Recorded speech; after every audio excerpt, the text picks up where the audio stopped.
Kažite mi šta znači talaška? Tepsija. Nije. Kad neko nešto talaška. Laže. Ljuljati.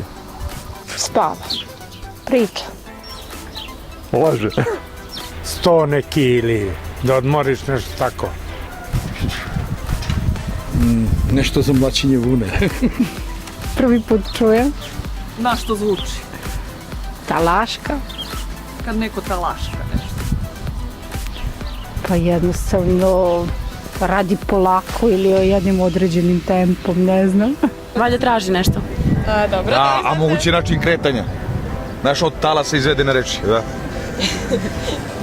Talaška, to znači češa talaška. Da, kad traži nešto, istražuje. Talaška znam. Jel možete da nam objasnite? Pretriše talaška. Kada neko pretura po stvarima, traži nešto.